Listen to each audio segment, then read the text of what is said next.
ইলাহা জোরে লা ইলাহা আরো জোরে লা ইলাহা ও লা ইলাহা লা ইলাহা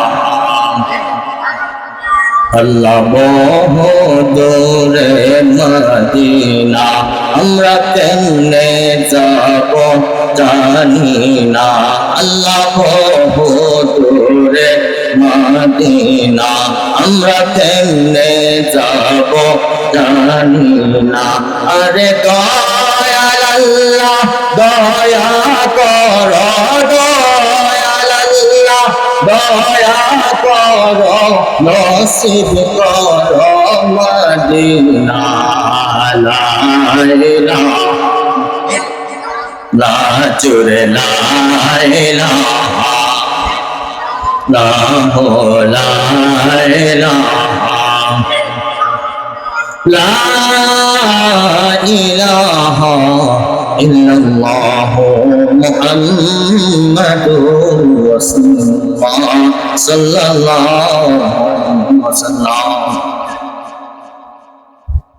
উপস্থিত কালিন্দা ইসলামী সুন্নি যুব সংঘের উদ্যোগে পবিত্র ঈদে মিলাদুন নবী সাল্লাল্লাহু আলাইহি ওয়াসাল্লাম উদযাপন উপলক্ষে প্রথম বার্ষিক ওয়াজ ও দোয়ার মাহফিল 2025 ইসাই। উপস্থিত মঞ্চে উপস্থিত অধ্যক্ষের আয়োজিত মাহফিলের সম্মানিত সভাপতি সহসভাপতি, আমার সামনে উপস্থিত মুসল্লিয়ান কেরাম, সবুজ অবুজ কোরআন পিপাসী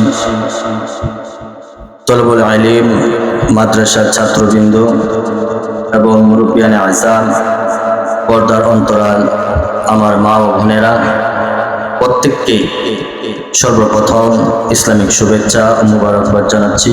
আসসালামু আলাইকুম ওয়া রাহমাতুল্লাহ। মহান রব্বুল আলামিনের দরবারে লাখো কোটি শুকরিয়া সেজদা পেশ করছি যে মহান রব্বুল আলামিন জাল্লা জালালুহু ওয়া শানুহু আমাদেরকে দোকানপাটে না বসিয়ে মাহফিলের ময়দানে নিয়ে আসছেন। আমরা খুশি তো যে মহান রব্বুল আলামিন আমাদেরকে সবথেকে নিকৃষ্ট জায়গা, সবথেকে খারাপ জায়গা বাজার, সেই বাজারে না বসিয়ে রেখে আমাদেরকে যে কোরআন ও হাদিসের মজলিস অর্থাৎ জান্নাতের বাগানে আসার এবং বসার মতো তৌফিক দিয়েছেন, সেই জন্য মহান রবের দরবারে শুকরিয়া আদায় করি। সকলে উচ্চ আওয়াজে বলি আলহামদুলিল্লাহ। খুশির আওয়াজ একটু কম হয়ে গেছে, আর একটু আওয়াজ দিয়ে বলো আলহামদুলিল্লাহ। মহান রব্বুল আলামিনের দরবারে শুকরিয়া আদায় করছি যে মহান রব্বুল ইজ্জত জাল্লা জালালুহু ওয়া শানুহু আমাদেরকে